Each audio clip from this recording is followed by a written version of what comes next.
Bonjour, Adrien Petit. Donc je travaille avec Benoît dans la cellule de Threat Intelligence. On va vraiment aborder cette fois-ci le cadre opérationnel et les différentes mesures à appliquer face à une menace qui émane du dark web.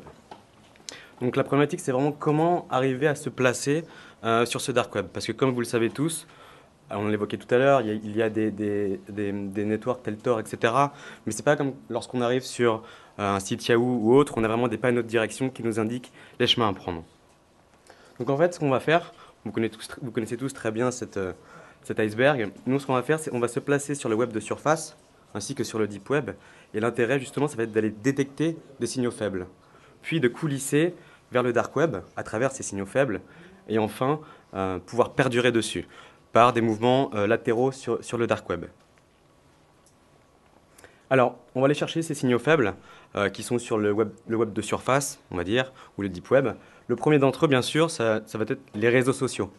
Alors, Facebook, Twitter, bien entendu, mais là, on est vraiment dans une infosphère occidentale. Il y a des groupes qui sont très intéressants à aller analyser, qui sont russophones, et dans ce cas-là, on va se déplacer plutôt vers des réseaux russes, à savoir Vcontact, par exemple. Donc on en a parlé tout à l'heure de RexMundi, mais c'est un exemple qui est assez frappant en termes de détection de signaux faibles sur le web de surface pour venir plonger vers le dark web. Typiquement, voilà, pour la problématique Labio, on a eu une annonce sur Twitter à travers leur fil, leur compte Twitter, qui a eu un hack d'une base de données. Il n'y avait rien eu de public, donc pour répéter rapidement, le modus operandi, c'est RexMundi va aller hacker un site, s'accaparer une base de données, faire du chantage en termes de rançon. Ici, le cas en question, c'était 20 000 euros, je crois, pour la bio. Et si jamais ce n'est pas payé, c'est divulgué, avec des informations vraiment sensibles.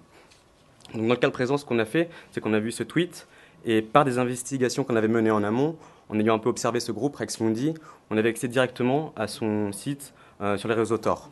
Donc sur la webpage, à cette époque-là, dans un deuxième temps, après l'annonce Twitter, on pouvait voir l'ensemble des victimes, mais également les documents sensibles.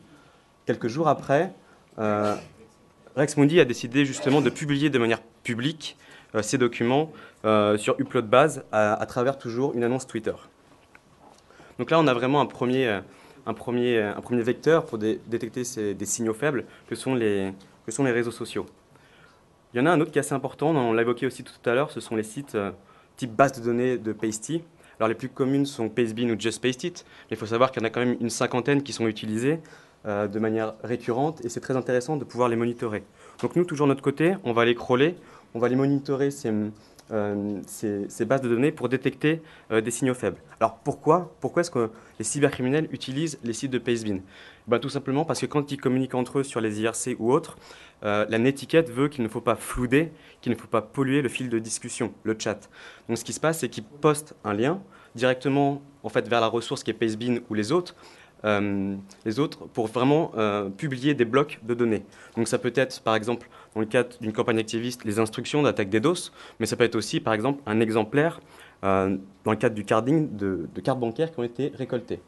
Donc à partir en fait, de ces sites, de ces signaux faibles qu'on récupère, on a des données en brut, mais également, là je ne vous l'ai pas affiché, on peut retrouver directement la source initiale, à savoir un forum ou un channel IRC par exemple.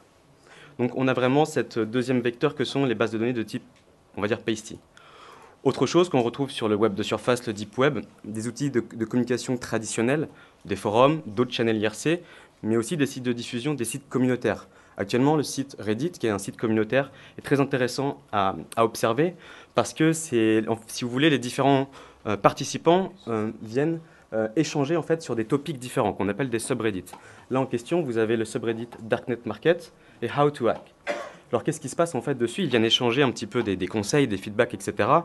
Et en observant un petit peu ces échanges, on peut voir que ça va beaucoup plus loin par la suite. Ils vont donner des liens directs, par exemple, vers les black markets, ou alors vers des forums underground de sites de hacking beaucoup plus spécialisés. Donc, une fois de plus, en suivant cet ensemble de signaux faibles, on peut vraiment être redirigé vers le dark web. Donc là, on trouve les pistes de direction.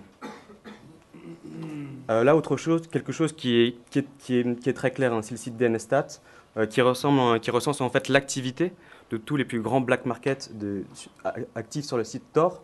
Donc il y a une multitude de caractéristiques, mais ce qui est intéressant, c'est que si vous cliquez sur un black market qui vous intéresse, vous avez le lien direct vers le site Empoonion et un pied dans le dark web.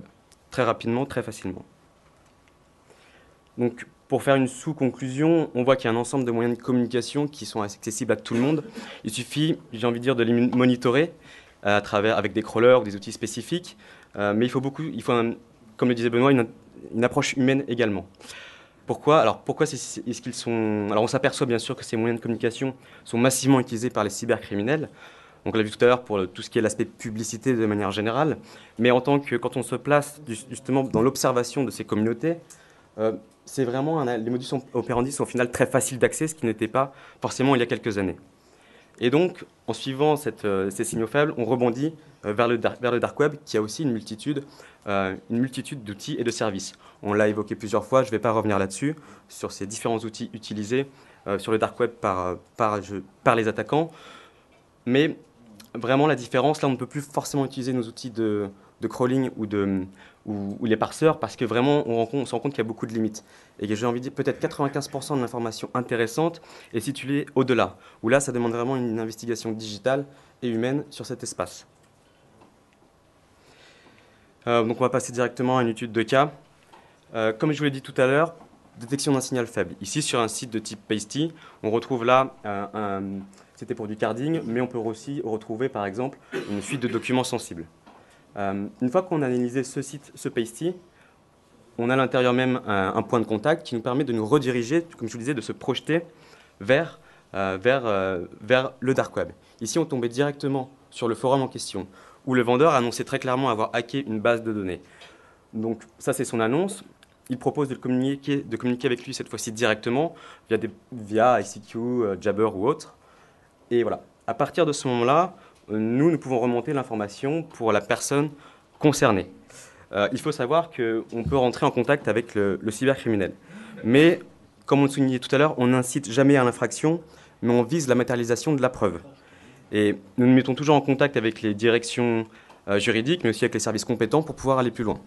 Si mandat accordé, qu'est-ce qui se passe? Il y a dans un premier temps une prise de contact avec ce cybercriminel, des demandes d'informations complémentaires par rapport au produit ou même au service qui est offert, et enfin une phase de négociation.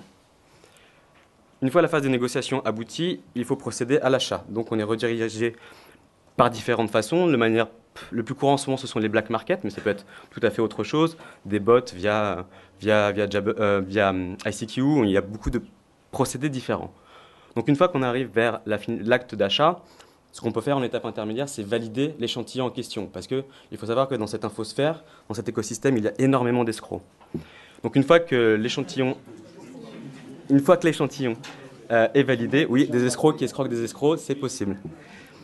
Une fois qu'on valide l'échantillon, on procède à l'acquisition de l'intégralité des données. Dans le cadre d'une base de données en elle-même, alors ça peut être des bases de données, mais justement en bougeant de manière latérale sur ces infosphères, l'intérêt c'est de trouver d'autres choses, à savoir des failles au dead, des malwares, etc. Donc pour terminer sur notre cas concret, une fois qu'on a une base de données, donc là c'est un exemple parmi tant d'autres bien entendu, on se rend compte qu'il peut y avoir, si c'est une base des employés, qu'il y a un ensemble d'informations qui sont disponibles. Donc l'intérêt pour nous est justement de quantifier et d'analyser tout cela, de remonter à la personne concernée, dans le but, voilà, de l'autre côté, de pouvoir mettre en place des garde-fous, ou alors de sensibiliser des victimes, les victimes potentielles. J'insiste beaucoup là-dessus parce qu'on voit actuellement, pas plus tard que la semaine dernière, dans le cadre de TV5 Monde, alors on n'a pas les résultats de tout ce qui s'est passé, mais on est à peu près sûr qu'au début, c'était une attaque de type spear phishing, pour pouvoir justement, c'était vraiment les prémices. Donc voilà, à travers ces ensembles de fils de bases de données... Pardon ? Donc voilà, l'idée c'est vraiment de se prémunir contre ce type d'attaque où le spear phishing est vraiment aujourd'hui dominant du côté des attaquants. Donc en conclusion, on s'aperçoit qu'il y a vraiment une double présence des cybercriminels sur tout ce qui est web de surface, deep web et darknet, et que nous, l'intérêt est vraiment de se projeter sur ces différentes infosphères pour justement pouvoir faire en amont de l'anticipation, de la détection opérationnelle et de l'investigation en aval. Voilà pour les méthodologies qu'on peut mettre en place. Je vous remercie de votre attention.